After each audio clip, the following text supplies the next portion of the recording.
हाल ही में IPS Y Puran Kumar ने अपने घर पर आत्महत्या कर ली और ये खबर आग की तरह पूरे देश में फैल गई।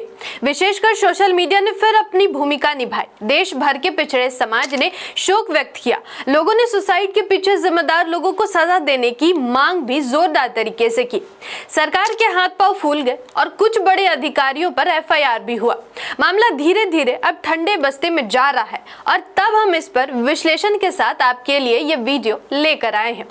इस विश्लेषण में इसकी जांच पड़ताल करेंगे कि क्यों आखिर मौत का रास्ता एक आईपीएस को चुनना पड़ा।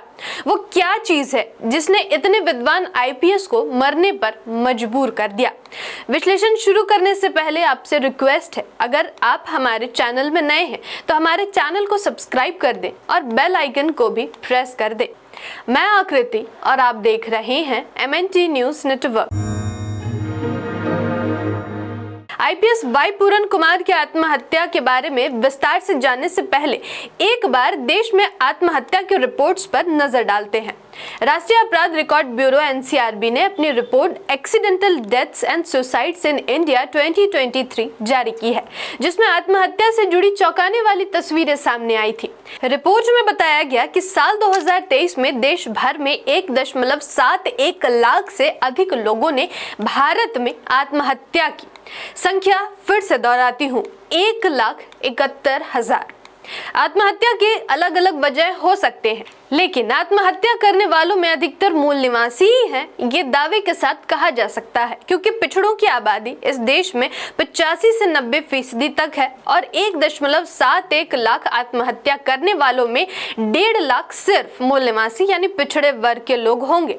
और पिछड़ों की मुख्य समस्या कर्ज, गरीबी, भूखमरी, पारिवारिक तनाव इसके इर्द गिर्द ही होती है।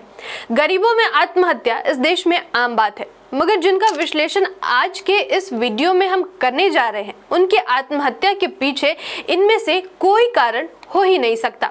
आईपीएस वाई पूरन कुमार न तो गरीब थे, न भूखमरी के शिकार और न ही पारिवारिक कलह से परेशान थे। उन्होंने जिस वजह से आत्महत्या की वो है जातीय भेदभाव। आईपीएस वाई पूरन कुमार विभागीय जातिवाद के शिकार हो गए। जो बड़े बड़े क्रिमिनल्स को धूल चटाते थे, वो खुद जातिवाद के दंश से तंग आकर इस दुनिया से रुखसत हो गए। यही नहीं, इनकी पत्नी भी देश के सर्वोच्च सेवा में कार्यरत है। अब आप सोचिए, ये जातिवाद कितना बड़ा आतंकवाद है। लोग ये कहते हैं कि अब जातिवाद सिर्फ गांव में है और आजकल तो सब बराबर है, और ये सबसे अधिक ब्राह्मण बनिया समुदाय कहता फिर रहा है कि अब तो जातिवाद खत्म हो गया है। मगर आईपीएस वाई पूरन कुमार की घटना ये चीख चीख कर कह रही है कि भारत में संविधान लागू हुए 75 वर्ष पूरे होने को हैं, मगर जातिवाद अपने चरम पर है। भारतीय संविधान के मौलिक अधिकार में वर्णित अनुच्छेद 17 में यह स्पष्ट निर्देश है कि अस्पृश्यता के निवारण के उपबंधन सरकार करेगी। आईपीएस सेवा केंद्र के अधीन है और आईपीएस वाई पूरन कुमार की मौत जातिवाद से हुई, तो इसका साफ मतलब है कि केंद्र सरकार चाहे जिसकी भी रहे, बीजेपी की या कांग्रेस की, जातिवाद को समाप्त करने में नाकामयाब रही या फेल रही, या फिर जानबूझकर जातिवाद को खत्म करने की बजाय इसको और बढ़ावा दिया गया। खैर, आज के मुख्य बिंदु में वापस आते हैं। आईपीएस वाई पूरन कुमार मेधावी पुलिस ऑफिसर थे, इसमें कोई दो राय नहीं है, तभी वो देश के सबसे बड़ी सेवा तक पहुंचे। अब सवाल ये है कि IPS Y Puran Kumar brilliant थे, ऑफिसर थे, मेधावी थे, फिर आत्महत्या आखिर क्यों? क्या बात थी जो उनमें नहीं थी? क्या बात उन्होंने अपने जीवन में नहीं सीखी? पढ़ाई में क्या छूट गया या गायब रहा? ये सवाल देश के तमाम पिछड़ों को सोचने की जरूरत है, विशेषकर नौकरी पेशा लोगों को, चाहे वो पदाधिकारी हो, डॉक्टर्स हो, कर्मचारी हो, वकील हो या जज हो। सबको चिंतन करने की जरूरत है कि कैसे इस जातिवाद से मजबूती के साथ लड़ा जा सकता है। आप सोच रहे होंगे ये कैसा सवाल है? मैं कह रही हूँ यही सबसे बड़ा सवाल है। अगर इस जातिवाद से लड़ने का तरीका पता हो तो मरने या सुसाइड का आंकड़ा इतना डरावना नहीं होगा। लोग इस जातिवाद से मजबूती से लड़ सकेंगे, जातिवादी लोगों को जवाब दे सकेंगे। आईपीएस वाई पूरन कुमार आज जिंदा होते और इन मनवादी ताकतों से मजबूती के साथ लड़ रहे होते अगर उन्हें भी जातिवाद से लड़ने का तरीका पता होता। चलिए अब आपको अपने विश्लेषण के निष्कर्ष के केंद्र में ले चलते हैं। सवाल पूछिए खुद से क्या बाबा साहब से अधिक जातिवाद की प्रताड़ना आईपीएस पूरन कुमार को झेलनी पड़ी होगी? क्या उनको किसी ने पानी पीने तक से रोका होगा, क्योंकि वो भी तो अनुसूचित जाति से ही थे? क्या उनको फाइलें फेंक कर उनको दिया जाता रहा कि वो एक अछूत समाज से थे? क्या उनको उस घर से धक्के मार कर निकाल दिया गया जब लोगों को पता चला कि वो एक वंचित समाज के आईपीएस है? इन सबका जवाब है नहीं। आईपीएस वाई पूरन कुमार को ये सब कुछ भी नहीं झेलना पड़ा, बाबा साहब को ये सब कुछ झेलना पड़ा था। उनको अपने जीवन में क्या क्या झेलना पड़ा, इन सभी घटनाओं को इस वीडियो में बताना मुमकिन नहीं है। उन पर किसी और वीडियो में बात करेंगे। लेकिन एक सवाल है, बाबा साहब के साथ कितनी जातीय घटनाएं हुई, फिर बाबा साहब ने आत्महत्या करी क्या? नहीं ना। आखिर वो चीज क्या थी जो बाबा साहब के पास था, फुले साहब के पास था, मगर आईपीएस वाई पूरन कुमार के पास नहीं था? वो चीज है एक मनुष्य का समाजीकरण। एक व्यक्ति का वास्तविक रूप में समाजीकरण होना बहुत जरूरी है, विशेष रूप से भारत में। आप सोच रहे होंगे ये क्या है, तो इसको थोड़ा विस्तार से मैं आपको समझाती हूँ।